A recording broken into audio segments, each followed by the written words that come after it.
Alhamdulillahilladzi ja'alana syahran mubarakah. Yaqulullahu ta'ala fi kulli lailatin hal min sa'ilin fa'atihi su'alahu wa hal min ta'ibin fa'atubu alaih hal min mustaghfirin fa'aghfirullah. Wassalatu wassalamu ala sayyidina Muhammad ibn Abdillah wa ala alihi wa sahbihi wa man tabi'ah, amma ba'd. Yang terhormat seluruh panitia Masjid Jami yang mulia, yang terhormat Bapak Kapolres Kota Luxmawe, hadirin wal hadirat sidang jamaah insya dan tarawih rahimakumullah. Setiap malam di dalam bulan Ramadan Allah berfirman, hal min sa'ilin, kata Allah, adakah di antara hambaku yang meminta? Fa'atihi su'alahu, maka pastinya aku akan memberikan setiap permintaannya. Yang kedua, hal min ta'ibin, adakah di antara hambaku yang bertaubat? Fa'atubu alaih, maka aku pun akan menerima taubatnya. Yang ketiga, hal min mustaghfirin, adakah di antara hambaku yang memohon ampun? Fa'aghfirullah, pastinya aku akan menerima ampunannya. Yang menjadi pertanyaan, setiap waktunya kita bertaubat kepada Allah Subhanahu wa ta'ala. Bahkan Ramadan merupakan bulan tempat yang mustajabah doa diterimanya taubat oleh Allah Subhanahu wa ta'ala. Adakah taubat kita telah diterima oleh Allah? Rupanya pertanyaan yang sama pernah ditanyakan kepada beberapa para ulama. Ada yang bertanya, ya ulama, hal ya'riful abdu, adakah seorang hamba itu mengetahui idza taba anna taubatahu qubilat amruddat, seandainya hamba itu melaksanakan taubat kepada Allah Subhanahu wa ta'ala, apakah dia tahu taubatnya diterima atau ditolak? Apa jawab para ulama? Jawabnya, la uhkima fi dzalik, tidak ada yang mampu memastikan bahwa taubat seseorang itu diterima oleh Allah ataupun ditolak oleh Allah. Tapi kata para ulama, kullu syai'in ayatun, setiap sesuatu itu ada tanda-tandanya, setiap sesuatu itu ada buktinya. Walakinna dzalika alamatu sittatin, begitu pula kaitan dengan masalah diterima taubatnya seseorang oleh Allah Subhanahu wa ta'ala, itu pun ada tanda-tandanya.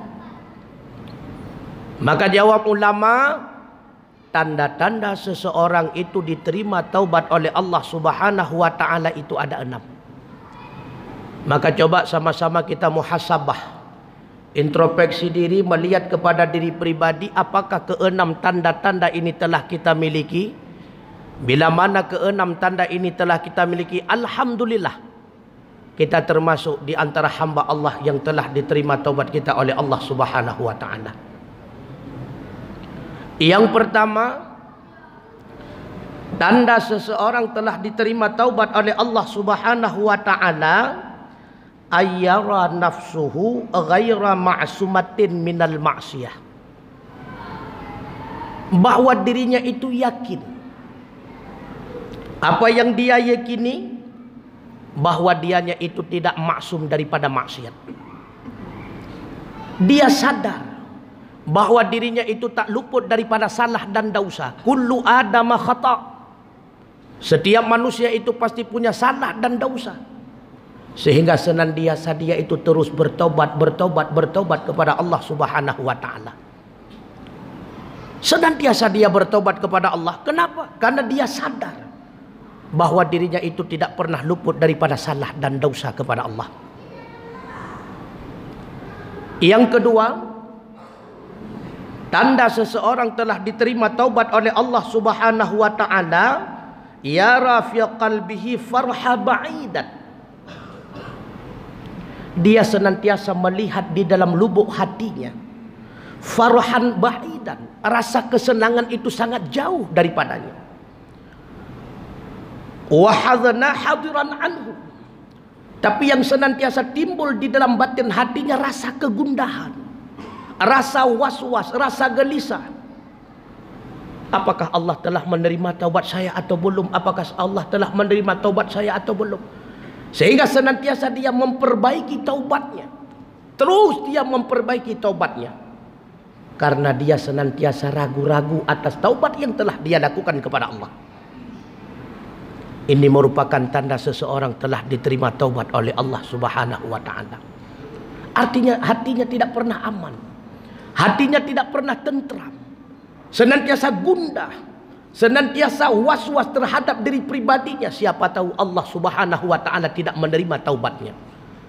Maka terus dia memperbaiki, memperbagus setiap amal kualitas ibadahnya. Yang ketiga, tanda seseorang telah diterima taubat oleh Allah Subhanahu wa taala, yaqrabu ahlal khairi wa yubaidu ahlal syarri.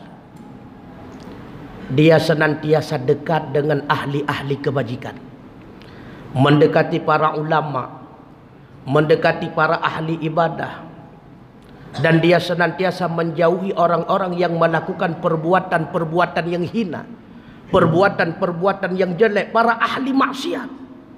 Kenapa dia menjauhinya? Khaufan minal wuqu'i ilal ma'siyah. Karena dia khawatir bila mana berteman dengan ahli maksiat, dia pun akan jatuh kepada maksiat yang sama. Ini adalah tanda-tanda orang yang telah diterima taubat oleh Allah Subhanahu wa taala.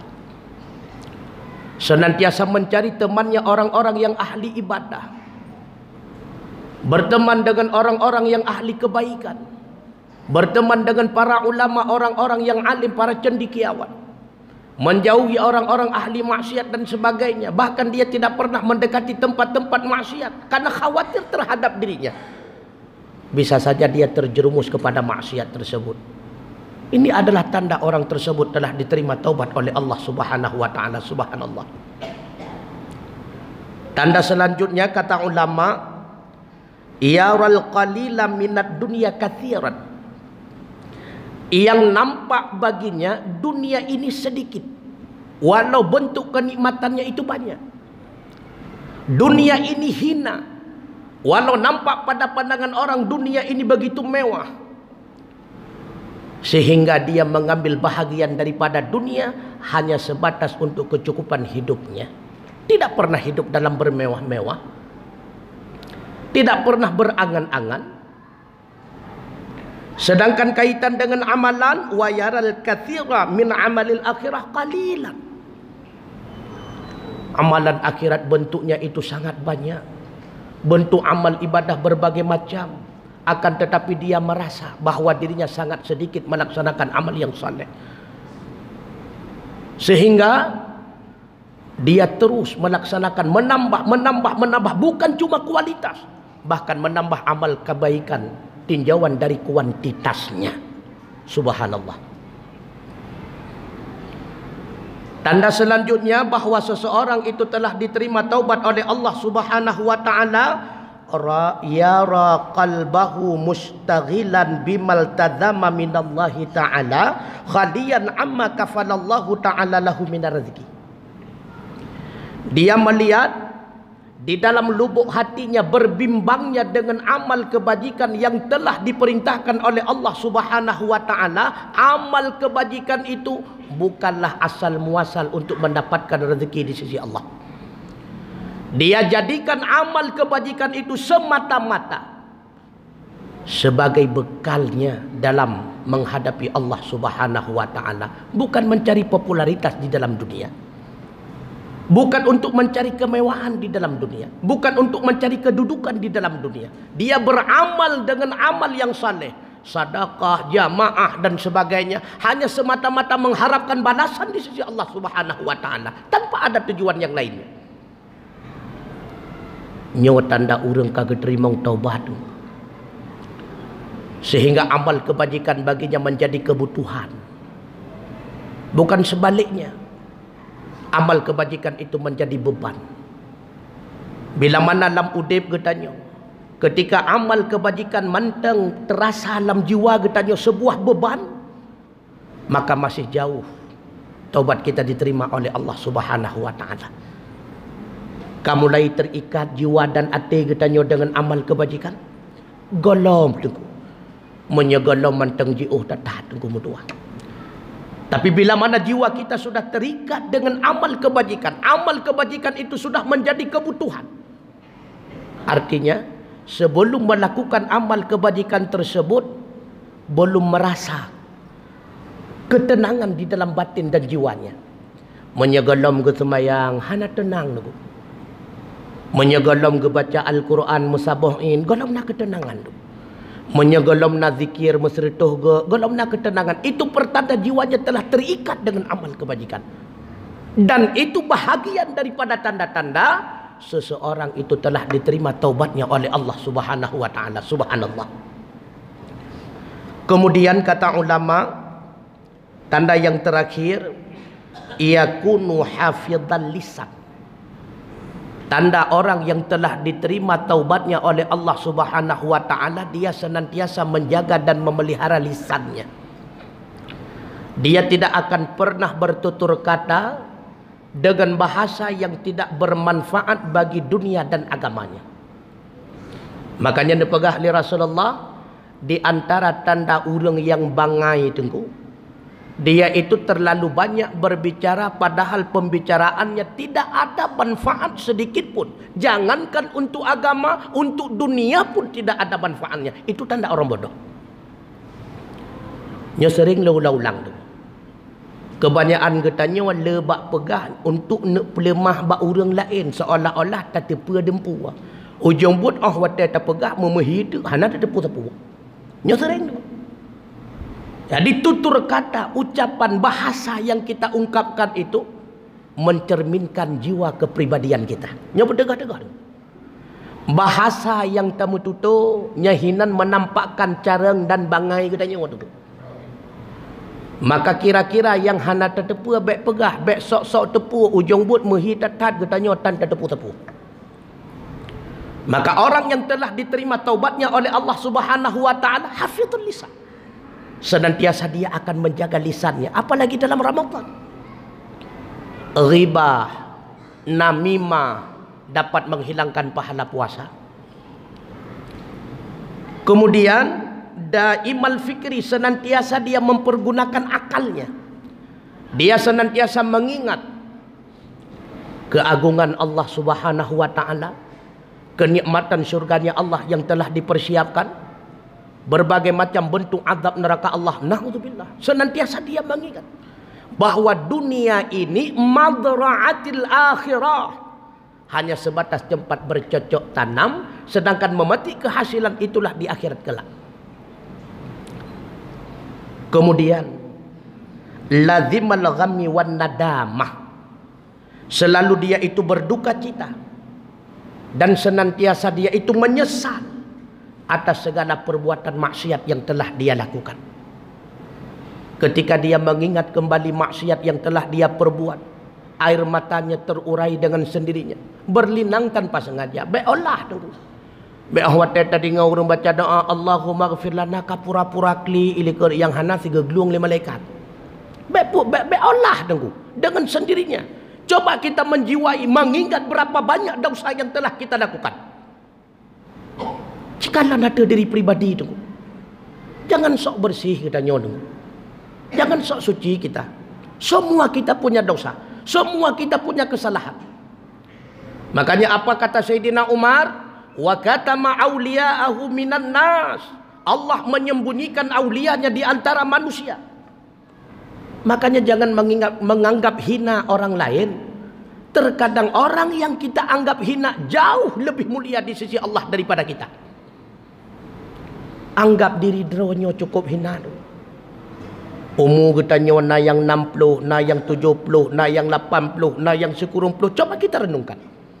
Dalam usia yang begitu banyak telah dipersiapkan oleh Allah kepada kita udip katanya yang cukup natrip. Adakah lebih banyak kita peruntukkan dalam ibadat atau maksiat?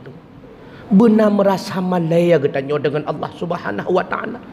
Berapa banyak nikmat Allah yang telah kita nikmati belum seberapa bila mana dibandingkan dengan ibadat yang telah kita lakukan. Oleh karenanya, urang si ulun tuan, saudara-saudara ulun tuan, cobalah renungkan kembali. Mungkin ini Ramadan terakhir kesempatan bagi kita. Cobalah senantiasa bertobat kepada Allah Subhanahu wa taala. Taubat dengan taubatan nasuha. Nyo kesempatan emas. Belum tentu Ramadan yang akan datang, Ramadan tahun depan Allah akan memberikan kesempatan kali ini sebagaimana yang kita rasakan hari ini. Belum tentu Allah akan memberikan kesempatan kali yang kedua kepada kita. Menyekan dalam Ramadannya mengubah cita yang siat pajalam tu. Menyekan dalam Ramadannya getanya mutamah taat pajalam tu. Menyekan dalam Ramadannya getanya mulai taubat pajalam tu. Menyekan dalam Ramadannya getanya khatam Al-Quran pajalam tu. Menyekan dalam Ramadannya getanya senantiasa melaksanakan salat tarawih pajalam tu. Coba tanyakan kepada diri pribadi. Kematian senantiasa mengintip kita. Aina matakunu yudrikumul maut walau kuntum fi burujim musayyadah. Kemanapun kita pergi, dimanapun kita berada, sekalipun kita masuk di dalam peti besi, yang namun kematian tetap akan menjumpai kita. Kiranya Allah menerima semua taubat kita dengan kebaikan dan keberkahan bulan Ramadan dan dengan keistimewaan bulan Ramadan. Kiranya Allah mempersiapkan kita semua menjadi hamba-hambanya yang muttaqin, hamba-hambanya yang senantiasa menikmati berbagai macam kenikmatan di akhirat. Itulah nikmat surganya Allah, surga Jannatun Naim. Amin ya Allah, amin ya Rabbal Alamin. Terima kasih atas segala perhatian, mohon maaf atas segala kekurangan. Usikum wa nafsi bitaqwallah. Wassalamualaikum warahmatullahi wabarakatuh.